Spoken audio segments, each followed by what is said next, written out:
that's in all of us. We all have stories. Like, stories is the currency of culture. It's how you communicate with people. You tell a story every day, whether you realize that it is a story with a beginning, middle, and end or not.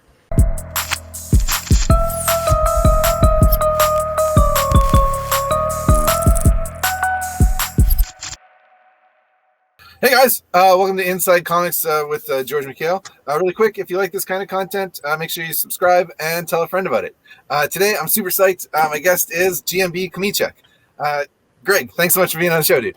Thanks for having me, George. Let's talk about comics. Absolutely. So you were a full-time teacher, and about 5 years ago, you left your day job and followed your passion and dove into comic books full time. Can you tell me a little bit about your journey and into doing this? Sure. Yeah. Okay. So, in the interest of full disclosure, I will say that while I was a full-time teacher, the 10 years I was teaching, I also produced and published at least one, if not two books a year, every year that I was teaching full-time also. Some of them were self-published comics. Some of them were graphic novels. Some of them were published through traditional means and other publishers.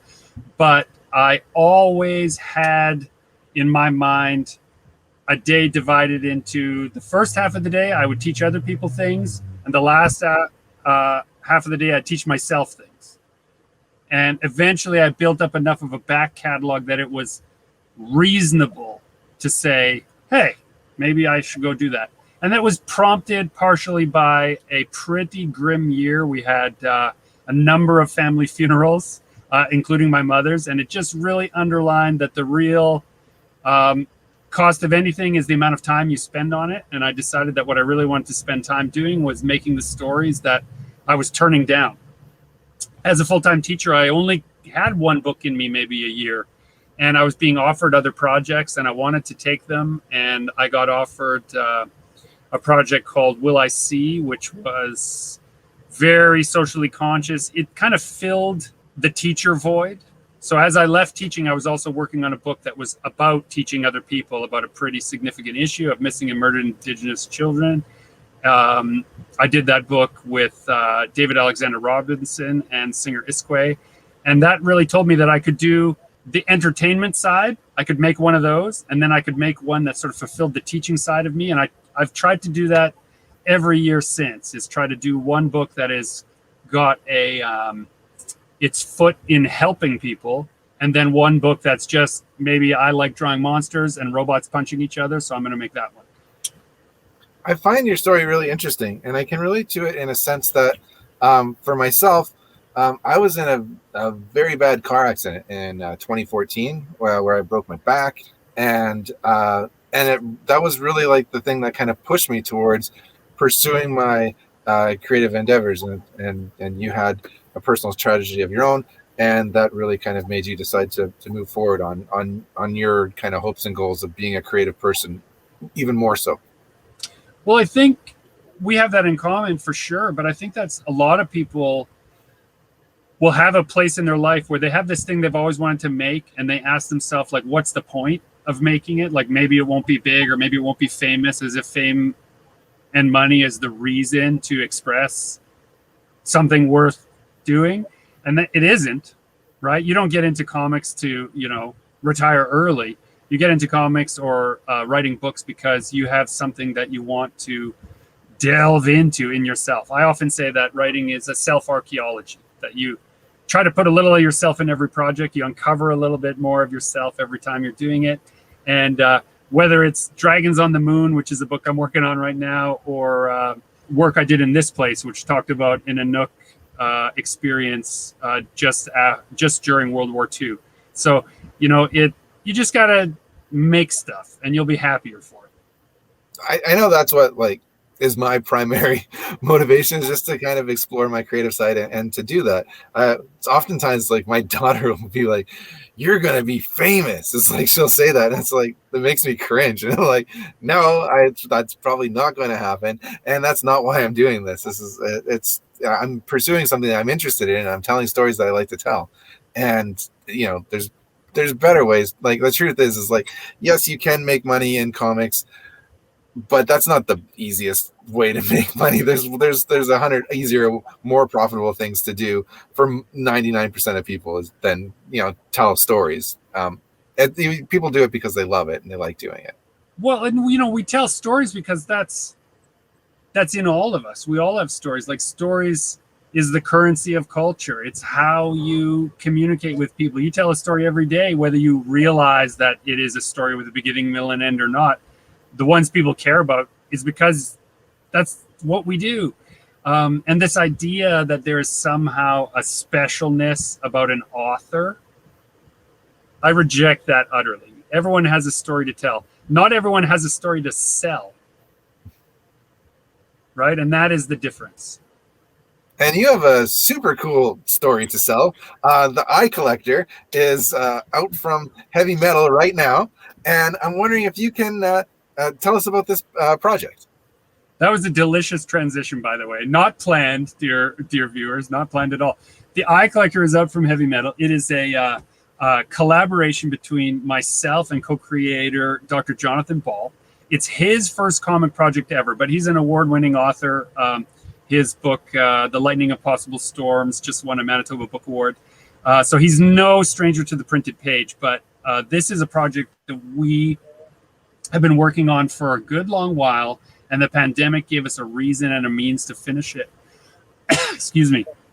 It is a book about a family, two parents essentially, that do the absolute unthinkable thing. They figure out how to trade parts of their child to a dreamlike entity in exchange for the things they want. And it is a story of that child learning how to see and how to escape this horrible entity. It is a very strange, very experimental, at least visually. The plot is well structured, and that's Jonathan's job. And the art is very esoteric and winding. And so we spent a long time deciding how much was too weird. And then when Heavy Metal came on board, they said, nothing is too weird. So the last issue, is an oversized issue 5, that rounds out the collection, which is all finished and off to Heavy Metal right now. Is some of the strangest illustration work I have ever done. So much collage, so much screen toning, so much color play. It's like everything that I always imagined Bill Sienkiewicz did in comics. I think I tried to do on these pages of my own comics. That's super cool. This is a very horrific concept of a child losing pieces of their body. It's awful. It's awful. Yeah, that's not right, and it doesn't. No, it's not right. And shame on you. And why was Heavy Metal the right partner for this project? Well, Heavy Metal is the right project, is the right place for a book like this, because their audience is that kind of audience that doesn't mind being shocked, that doesn't mind being scared, doesn't mind being disgusted. And, let's face it, Heavy Metal has also a history of titillation. So, people who go there are used to it being uncensored. Now, our book is not, I was going to say it's not gross, but there are some pretty gross things in it. I was going to say it's not too awful. There's some pretty awful things in it. But Jonathan and I were disgusted by every awful thing in the book also. I think that's important to say. That we kept saying, what would be a suggested outcome that would horrify us as parents? Let's put that in. Right? And that, that's what you do when you're exploring a horror story, is you try to figure out what those limits are. I think as a parent, the idea of something happening to a child hits so much harder as you get older and you have kids of your own. When you're in your 20s, you can watch bad things happen to kids like it's no problem. But when you become a parent, all of a sudden that really affects you. And and this is an uneasy subject matter, but it's something that I know that you guys are going to pull off like, really, really well. And I can't wait to dive into it. I ordered my copy off of heavymetal.com, but I also believe that you can ask your local comic book shop to bring it in for you, or you can order it online. I've linked the Heavy Metal website in the description of this video. So everyone go out and check out Greg's a new book, The Eye Collector, at GMB Chomichuk. I want to thank you for being on Inside Comics, and I'll see you next time. Thanks for having me, George. Awesome. Peace, dude.